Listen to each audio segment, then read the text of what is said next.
Este programa es una presentación de Iglesia de Cristo, Ministerios Alfa y Omega, Nueva York, proclamando el que es, y que era, y que ha de venir, el Todopoderoso.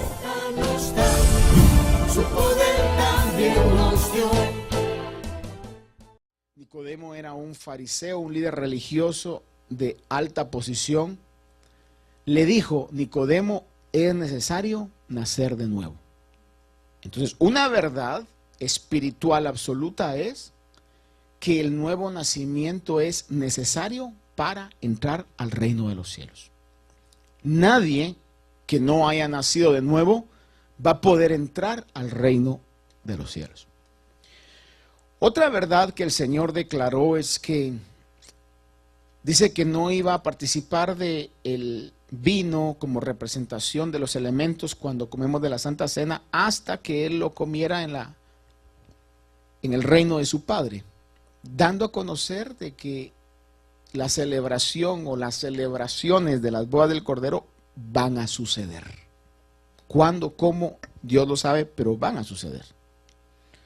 Otra cosa es de que el Señor declaró que todo aquel que dejara a padre, madre, hermanos, hijos, posesiones, por causa del Evangelio, recibiría gran recompensa. Eso lo declaró el Señor. Son verdades espirituales.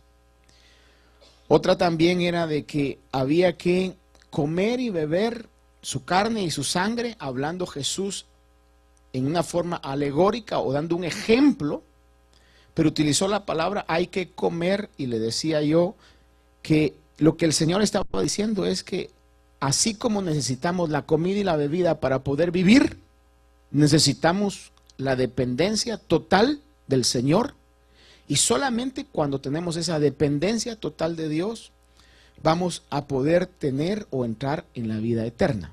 Muy similar al nuevo nacimiento. Usted sabe de que el niño cuando nace necesita leche forzosamente. Y si no es la leche materna, pues sustitutos, pero el niño tiene que comer. ¿Qué pasa si un recién nacido no come? Se muere. Es una realidad.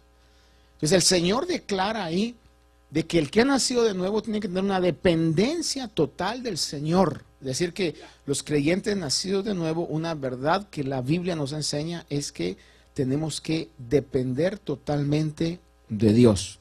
Nuestra vida depende total y absolutamente de Dios. No tomamos decisiones sin que Dios nos pueda habilitar las decisiones que vayamos a tomar.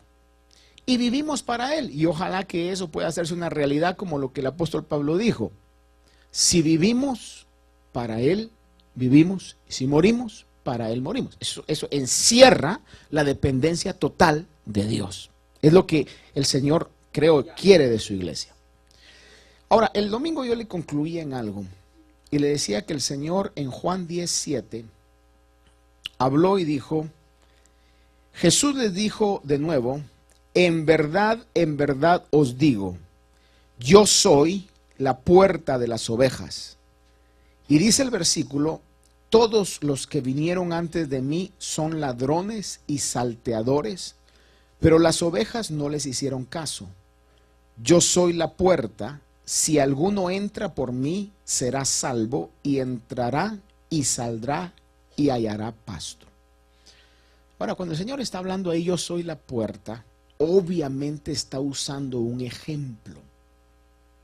No es que Él se fuera a materializar en una puerta, sino que estaba hablando en el sentido espiritual. Obviamente la puerta es para entrar o para salir de un lugar. Y eso todo mundo lo sabía que se estaba refiriendo.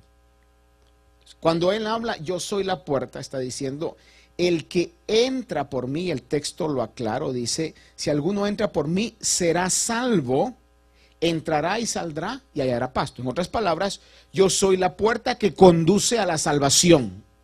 No hay ninguna otra puerta que pueda salvar al ser humano. Pero dijo, los que vinieron antes de mí, dice que fueron ladrones, fueron salteadores, y las ovejas no les hicieron caso. Estaba refiriéndose el Señor a falsos cristos, a falsos ungidos, a falsos mesías. Y Jesús no dijo ahí que vendrán, aunque en otro pasaje, cuando Él está profetizando, dice que vendrían falsos mesías. Y hasta el día de hoy se ha dado. Pero en el capítulo 10 de Juan no está diciendo o no está hablando de los que vendrían, sino de los que vinieron antes de mí. En otras palabras, antes que Jesús apareciera en la tierra, hubieron personajes que tuvieron respaldo, voy a decir yo entre comillas, espiritual, obviamente no de Dios, que cautivaron la mente y el corazón de mucha gente y de multitudes, que parecían ser los salvadores del mundo, pero Jesús declaró: los que vinieron antes de mí eran salteadores y eran ladrones. Y le concluía yo el domingo mencionándole que en la India habían habido ese tipo de personajes, caso de Krishna, quizá usted lo ha oído, también en la región de la India, pero también en China apareció Buda, y diversos dioses que yo les decía. Aún por ejemplo en Grecia se consideraba a Platón como una especie de ungido o de Mesías. Y curiosamente, fíjese, curiosamente, la historia revela que estos que yo le mencionaba el domingo, dice que se atribuían que habían nacido milagrosamente, que habían nacido con un nacimiento virginal, como lo que se le atribuye, y creo yo con todo mi corazón que así es, que pasó con Jesús. Pero ellos también decían que habían nacido milagrosamente, que no había habido una intervención sexual de hombre y mujer, sino que la mujer había concebido, en otras palabras, su mamá había concebido milagrosamente, y era algo que se enseñaba de esa manera. Por eso Jesús dijo: los que vinieron antes de mí eran ladrones y eran salteadores, porque ya habían venido falsos mesías con características impresionantes, diría, o con cualidades que cautivaban la mente y la atención de grandes multitudes. Sin embargo, no tenían el respaldo que Jesús tuvo, ni vinieron a cumplir las profecías bíblicas que Jesús vino a cumplir, que fueron alrededor de más de 300 profecías que Jesús cumplió, desde el lugar donde nació, el linaje, la fecha que iba a nacer, un montón de profecías que cuando uno lo mira, tiene que reconocer que eso solo Dios lo podía hacer. Vino en el momento preciso, vino en el lugar preciso. Aún las cosas que hizo eran las cosas que estaban profetizadas. La muerte con que murió estaban profetizadas acerca de Jesús. Entonces, por más impresionante que haya sido Buda, por más impresionante que haya sido Krishna, por más impresionante que haya sido Platón, no era,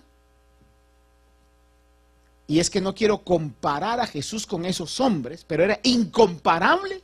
Ellos podrían compararse entre ellos mismos, pero Jesús está en una categoría totalmente distinta, una categoría por sí sola, el único, porque era Dios mismo encarnado.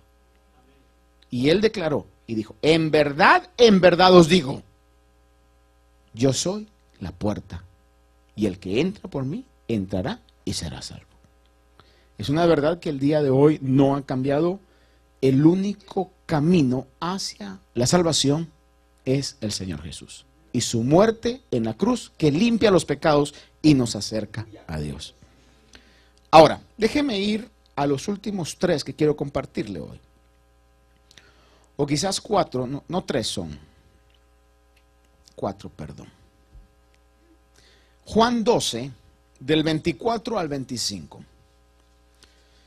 Dice de esta manera: en verdad os digo, que si el grano de trigo no cae a tierra y muere, nota la expresión en verdad os digo. Es decir, que son cosas que son verdades eternas, verdades espirituales, verdades absolutas. Dice que el grano de trigo debe caer en tierra y debe morir, porque si no queda solo. Pero si muere, produce mucho fruto. Y dice, el que ama su vida la pierde, y el que aborrece su vida en este mundo, la conservará para vida eterna. El significado de esto, básicamente lo que el Señor está diciendo ahí es muy similar al hecho de que el que dejara todo por causa del Señor, miren, y aclaro, por causa del Señor, no es de que nos despojemos a la loca, así sin pensar, sino que todo acto que se hace por causa de Dios va a tener su recompensa. El Señor lo dice en su palabra. Y de la misma manera dice que si amamos nuestra vida y por eso no la perdemos, no vamos nosotros a tener mucho fruto. Pero si como el grano de trigo nosotros ponemos nuestra vida en el servicio del reino de Dios y morimos a nuestros propios intereses, morimos a nosotros mismos, entonces nuestra vida va a ser fructífera. En otras palabras, nadie que viva para sí va a tener una vida fructífera. La única manera de poder tener una vida fructífera, de dar fruto espiritual, es muriendo a nosotros mismos. Si yo vivo para mí, para mis propios intereses, y todo va a ser en relación a mi entorno, mi vida no va a dar fruto. Pero si yo vivo para lo que Dios quiere, le rindo mi vida, entonces mi vida va a ser fructífera. Y es una verdad absoluta, que a veces cuesta que nosotros podamos digerirla, porque es difícil morir al yo. Es súper difícil eso. Quizás es la batalla constante. Sin embargo, el Señor declaró y dijo, el que ama su vida la pierde, y el que aborrece, y otra versión traduce, y el que pierde su vida, dice, en este mundo, la conservará para vida eterna. Quizás esto lo resume en el comentario que alguna vez quizás usted ha recibido cuando le dicen, ¿qué vas a hacer a la iglesia? Solo vas a perder tu tiempo. Eso quizás lo resume. Piensan realmente de que hacer o buscar las cosas de Dios es una pérdida de tiempo. Sin embargo, es una verdad total que el Señor declaró. Dice, de que si nosotros podemos morir a nuestros propios intereses, vamos a tener una vida fructífera. Y no solo aquí, sino que en la vida eterna también habrán recompensas que el Señor ha dejado en su palabra. Juan capítulo 8, verso 34. Dice, Jesús les respondió. Una vez más utiliza la frase, en verdad os digo, que todo el que comete pecado es esclavo del pecado. Y el esclavo no queda en la casa para siempre. El Hijo sí permanece para siempre. Así que si el Hijo os hace libres, seréis verdaderamente libres. Ahora, ¿qué es lo que el Señor está hablando aquí? Porque si usted y yo hacemos un análisis en nuestra vida, a menos que haya aquí alguien que sea la excepción a esa regla, pero realmente lo dudo, todos pecamos. Aún en este momento donde ya pasamos de tinieblas a luz, hay pecados que llegan a nuestra vida, algunos que categorizamos como más grandes y otros más pequeños, aunque realmente pecado es pecado. Lo que hace la diferencia son las consecuencias, y entendamos bien esto. Mire, pecado es pecado. Hasta el hecho que Juan habla, dice que el que sabe hacer lo bueno y no lo hace, le es pecado. Una mentira es pecado, ¿verdad? Llamar al hermano o a la hermana con un nombre despectivo es pecado. Pero las consecuencias no serán tan fuertes, a lo menos en esta vida, como por ejemplo un robo, una pelea, un asesinato. Entonces, lo que marca las categorías de pecado no es que Dios no mire las mentiras y las deje pasar por alto, o Dios no mire los desprecios y los deje pasar por alto. Sí los mira. Pero las consecuencias de ciertos pecados son mayores, que se pueden ver y son hasta cierto punto trágicas. Ahora, la Biblia declara claramente, dice en Romanos 3:23, por cuanto todos pecaron y están fuera de la gloria de Dios. Y aparte, aún estando ya cristianos, la carta a Juan dice, hijos, no pequéis, pero si pecáis. Y ese pero si pecáis, yo creo que Juan lo está hablando de una manera muy política y muy educada, porque era claro que íbamos nosotros a pecar, no a la dimensión, espero, no a la dimensión como pecábamos en el mundo, porque entonces tendríamos que preguntarnos nosotros si realmente estamos en la fe. Pero de cualquier manera a veces hay pecados de intención, de palabras, como dice Santiago, el que controla lo que dice es perfecto en todos sus caminos. Pero en algún momento las cosas salen equivocadamente y quizás salen porque de la abundancia del corazón habla la boca y pecamos con nuestros labios. Entonces, exentos de pecado no estamos. Sin embargo, lo que el Señor declara acá es que si el Hijo nos liberta, dice, seremos verdaderamente libres. O sea, la verdad que está diciendo es, la única solución para el pecado es el Hijo de Dios. La única solución es el Hijo de Dios. Por eso es que aunque parezca que es algo que no debiéramos hacer, pero fíjese que aún los cristianos tenemos que volver constantemente a la cruz de Cristo. No en el acto de hoy te vuelvo a aceptar otra vez, aunque realmente no somos nosotros los que aceptamos a Jesús, sino que Él es el que ha quitado nuestra venda y Él nos ha escogido y ha tenido misericordia de nosotros. Pero debemos de volver otra vez a creer que la cruz de Cristo, el sacrificio de Cristo, es poderoso para librar nuestra vida de todo pecado. O en otras palabras, más exactamente a lo que la palabra dice es, el único abogado que puede libertarnos de nuestros pecados es Jesús. Hijitos, no pequéis, pero si pecáis, ¿qué dice? ¿No ha estado usted en alguna oportunidad donde su pecado en algún momento trae tal pesadez que le dan ganas a usted de decir, no, yo no sirvo para ser cristiano? ¿Alguna vez alguien ha estado así como he estado yo en alguna oportunidad? Levante su mano, aquel que alguna vez ha estado así. He dicho, no, yo, fulano mengano, yo no, yo me conozco, yo.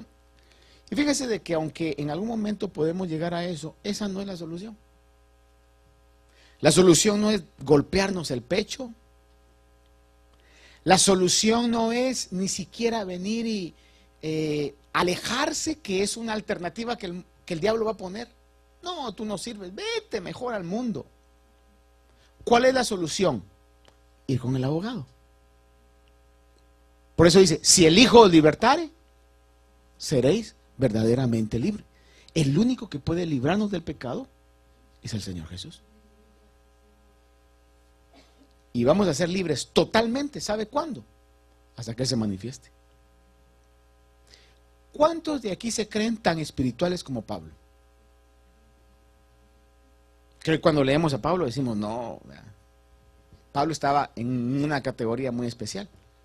Y el apóstol Pablo dijo, miserable de mí. ¿Sí o no dijo eso el apóstol Pablo? ¿Quién me librará de este cuerpo de bajeza o de este cuerpo de pecado? Y yo creo que en alguna oportunidad yo ya le he dicho a qué se refería Pablo cuando decía eso. Era una tortura romana, donde dice, estaba estudiando unos días atrás un poco más sobre eso, había oído a alguien que decía que le ponían a un muerto, a una persona muerta en las espaldas, a un vivo, lo amarraban, y esa era una de las peores muertes porque comenzaba a podrirse el muerto Y comenzaba entonces la podredumbre del muerto a contaminar al vivo. Sin embargo, estudiándolo un poco más profundo, fíjese que no era que se lo ponían en las espaldas, sino que se lo ponían enfrente. Manos con manos, pecho con pecho, y si era posible, boca con boca. Esa es la figura que Pablo está diciendo acerca del pecado. ¿Quién me librará de este cuerpo de pecado o de este cuerpo de muerte? Y dice, doy gracias a Jesús porque me ha libertado de este cuerpo de muerte. Entonces mire, cuando usted sienta al muerto que le está respirando enfrente, ¿a dónde tenemos que ir? Al abogado. Señor, tu sangre preciosa. Amén. ¿Cuándo estamos agradecidos por esa liberación maravillosa? Juan 13, 16.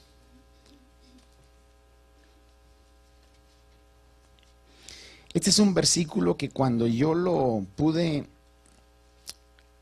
estudiar en un momento determinado, le podría decir que cambió la dirección de mi vida. Juan 13, 16. Dice,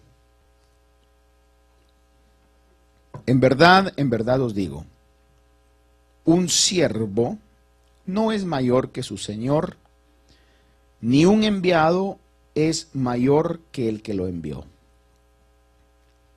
Si sabéis esto, a ver, léalo conmigo, ¿qué dice esa frase? Una versión dice, bienaventurados seréis, o algo por ahí, ¿verdad? Si usted tiene la versión de las Américas, ¿cómo dice ahí? Seréis felices, y dice, si lo practicáis. Ahora, déjeme preguntarle esta noche, ¿cuántos de aquí queremos alcanzar la felicidad? No hay cosa más bonita que estar feliz. Y en la vida hay que disfrutar los momentos de felicidad, porque son pocos. Quizá son más los momentos de problemas, aflicciones, etc. Pero dice el Señor en su bendita palabra,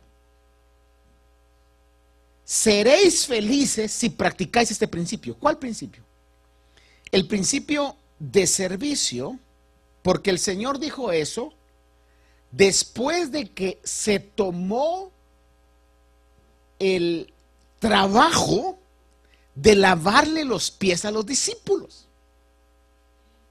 Y le he comentado, yo creo que esa era una función que se la daban a los criados, pero los criados de menor jerarquía, como el de desatar la correa de los zapatos y lavar los pies. Eso lo iba a hacer aquel que no podía hacer nada más que lavar pies. Ese no podía cocinar, ese no podía sembrar, ese no podía atender otras cosas. Su trabajo era lavar pies. Por eso Juan dijo, yo no soy digno de desatar encorvado la correa. O sea que Juan el Bautista, se humilló. A mí no me comparen con Jesús. Él está en otra categoría. Yo no soy digno de eso. Soy como el siervo que lava pies. Y entonces cuando están a punto de comer la cena de la Pascua, Jesús con sus discípulos, alguien tenía que lavar los pies. Como dicen ustedes en inglés, it was customary.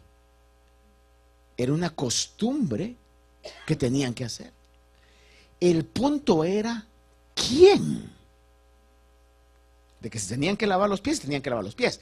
Pero ¿quién iba a lavar los pies? Estoy seguro que más de alguno, Pedro había dicho yo no, con su característico temperamento.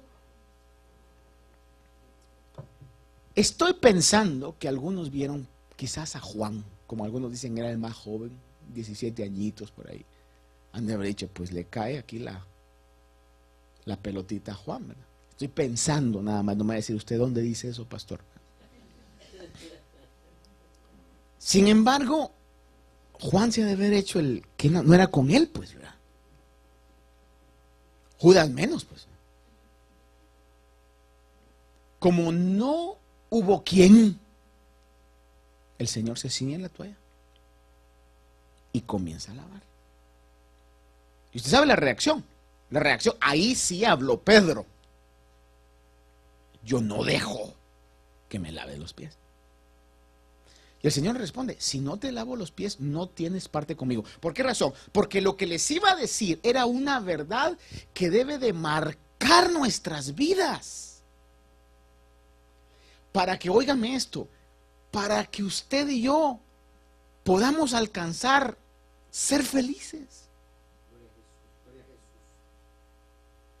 Le pregunto, al que lo contrataban para lavar los pies, si no lo dejaban cocinar, ¿se enojaba? Si no lo dejaban entrar a hacer las otras tareas de la casa, ¿se enojaba? No, si él sabía que era el menor de la casa, que su trabajo era lavar los pies. Era el menor. Entonces el Señor dice, si entienden eso y lo practican, van a ser felices. En algún momento, usted sabe que cuando uno desarrolla este oficio de pastorado, voy a hablarles de la perspectiva de pastor, cuando a uno le comienzan a decir pastor, se siente así medio raro. Y después uno se acostumbra.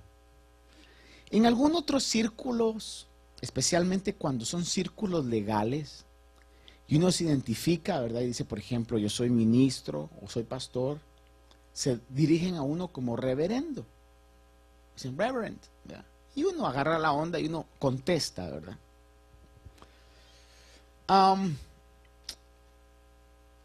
Sin embargo, uno no deja de ser quien es. Me gustó mucho a un hombre muy educado, muy preparado en términos de teología y de educación bíblica. Ha escrito muchos libros y unos libros bastante sólidos en su enseñanza. Él tiene un doctorado en filosofía y letras y quién sabe qué otras situaciones. Doctorado real, no de los que hoy se están dando, pero un doctorado real, ¿verdad? De eso. Y en alguna oportunidad le preguntaron y le dijeron, ¿por qué no te molesta? Le dijeron que no te llamen doctor. Vamos a pensar que él se llama, qué sé yo, Pedro. Dr. Peter, le dice, ¿no te molesta que no te digan Dr. Peter? Y él dijo, no, dijo, si a Jesús lo llamaban Jesús, ¿por qué yo me voy a molestar que me llamen Pedro?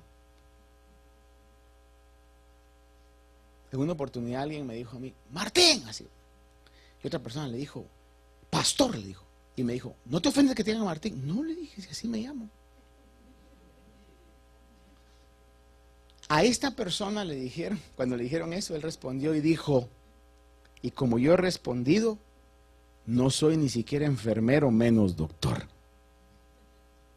Como alguien la otra vez me dijo, ¿verdad? Fíjese que fulano dice que es doctor.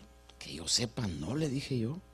Que estudió para enfermeros, sí supe, le dije yo, pero no sabía que era doctor, ¿verdad?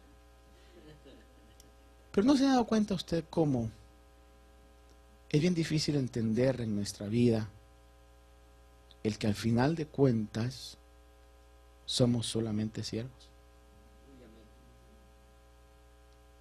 Y si no entendemos eso, nos vamos a amargar la vida. Pero si yo entiendo eso, dice, felices seréis si lo practicáis. Esto puede ir al vínculo más, al núcleo más, ¿qué le diré yo? Común. Vamos a pensar el núcleo del matrimonio. Se casó una pareja y en la consejería prematrimonial le dice, mira, la Biblia dice que te tienes que someter a tu marido. Y el marido no escuchó nada más, sino eso nada más. Dijo, le dijeron que se tenía que someter a mí. Si entonces está la esposa en la casa y si ya hay niños, las tareas se duplican, se triplican. Y está tareada queriendo salir y haciendo todo. Y aquel ni siquiera mueve un dedo. Y entonces, después cuando ya salen al lugar, vamos a pensar que vienen a la iglesia, le dice, ¿y por qué estás brava? Suena familiar eso, ¿verdad? ¿Y por qué estás enojada? ¿Qué te he hecho? No es tanto el qué hemos hecho, sino lo que no hemos hecho. Porque muchas veces nos cuesta entender el concepto de que en esta vida lo más importante es ser útil y poder servir. Qué bonito es, por ejemplo, de que la esposa diga, bueno, si yo reconozco que es mi cabeza, pero que voluntariamente aquellos que son cabeza puedan decir, mira, mi amor, mi vida, o como usted le llame, ¿verdad? Decime en qué te ayudo. ¿Cómo se sienten las hermanas cuando hay esa actitud voluntaria del varón? Ah, no me diga que no le gusta. Y si voluntariamente le está diciendo, decime, aproveche y mándelo a lo menos en ese momento, pues, ¿verdad? Bueno, pues mira, bañá al niño. Porque yo me he dado cuenta, aún me he dado cuenta de situaciones que dicen, ay no, cámbialo vos porque eso es tarea de mujeres. Fíjese que yo, una de las memorias que tengo todavía de mi niñez es cuando mi papá me bañaba. No me gustaba porque me hacía que me bañara bien, hermano, pero me recuerdo, fíjese. Son cosas que uno a veces atesora, ¿verdad? En su corazón. No me recuerdo y le preguntaré quizás si algún día me cambió, porque hasta ese punto no me recuerdo. Pero sí ha de sentir bonito que uno lo cambie su papá, hermano. Y no es algo muy atractivo, pues, ¿verdad? Pero es parte del servicio. Especialmente en esta sociedad o en este tiempo donde vivimos. No solamente esta sociedad, en el tiempo que vivimos. Porque a donde usted vaya, a cualquier ciudad del mundo el día de hoy, a lo menos a donde yo me he permitido ir, va a encontrar que tiene que haber una colaboración mutua para el beneficio del hogar. Te mira, pero mi abuelo no era así. Mi abuelo llegaba a la casa y mi abuela era la que hacía todas las cosas. Sí, pero su abuela no trabajaba fuera de casa. Su trabajo era este. Cambia ahora, la pobre señora trabaja fuera de casa y todavía así. Ustedes mismas respondieron, ¿verdad?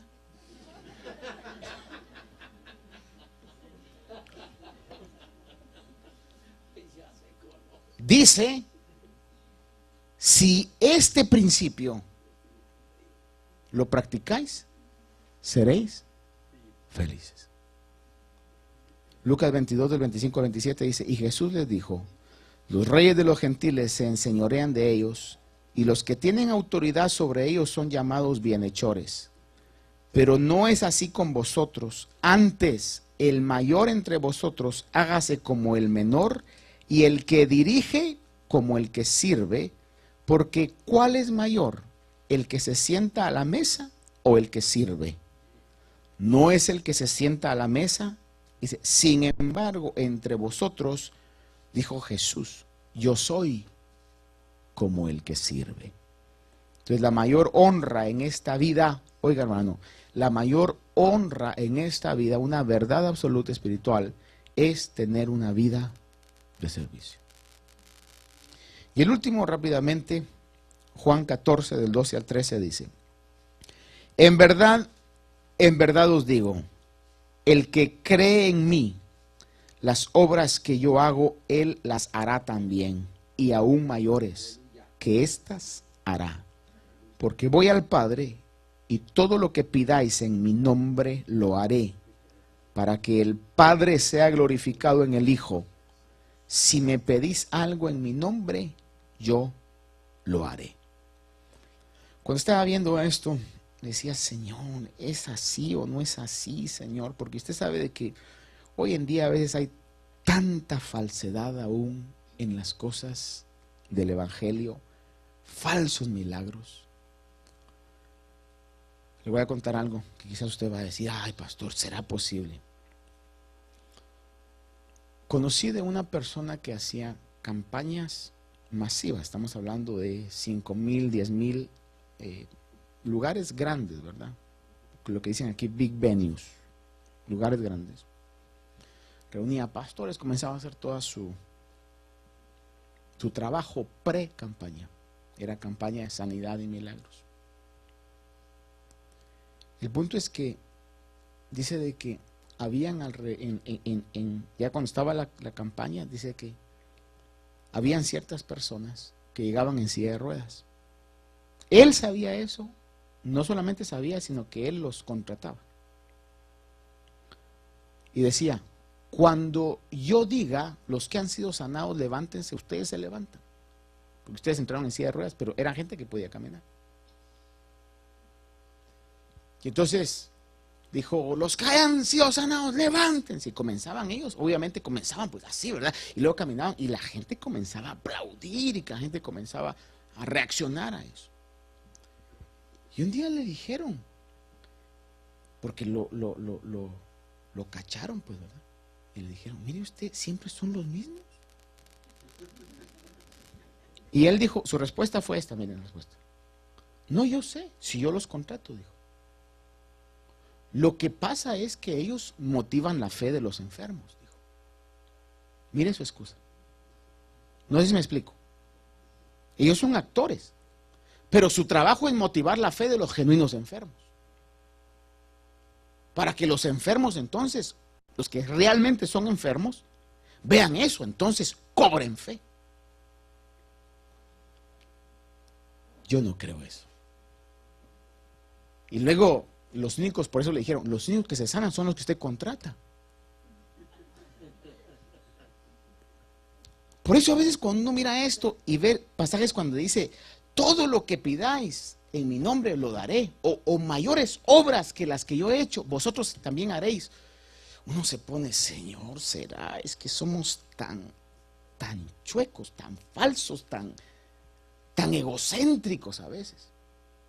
Sin embargo, lo que el texto dice realmente, dice, lo leo una vez más, termino, dice, en verdad os digo que el que cree en mí, las obras que yo hago, él también las hará, y aún mayores que ésta hará, porque yo voy al Padre, y todo lo que pidáis en mi nombre lo haré. Pero mire esa frase, para que el Padre sea glorificado. Es decir, que si en mi corazón, en su corazón, en nuestro corazón, el motivo es, Dios, que tú seas glorificado. El Señor dice, si eso hay en tu corazón, lo que pidas, yo lo haré. Y aún cosas mayores que las que yo hice, tú harás. Entonces, una verdad absoluta es, tengo que revisar mi corazón. ¿Por qué quiero que Dios me use? ¿Por qué quiero lo que quiero? Porque si es para que el Padre sea glorificado, estamos en el camino correcto. Y nos sorprenderemos en algún momento a ver el respaldo de Dios. Pero si es por otro motivo, vamos a recurrir a situaciones tan falsas y tan osadas como la que le cuento yo que me contaron, que sé que es verdad. Así que verdades absolutas del reino, hermano, que tenemos que tener en nuestra mente, en nuestro corazón, son las verdades que Jesús mismo dijo. No las dijo Pablo, no las dijo Pedro, las dijo el Señor Jesús. Oremos. Padre bueno, te bendigo, Señor, porque hasta el día de hoy, cientos y miles de años después de que tú viniste, esas verdades siguen siendo tan importantes y tan necesarias en nuestra vida, Señor.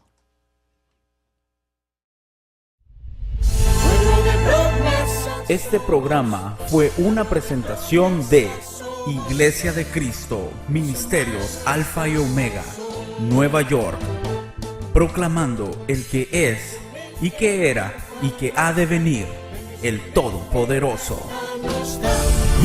Su poder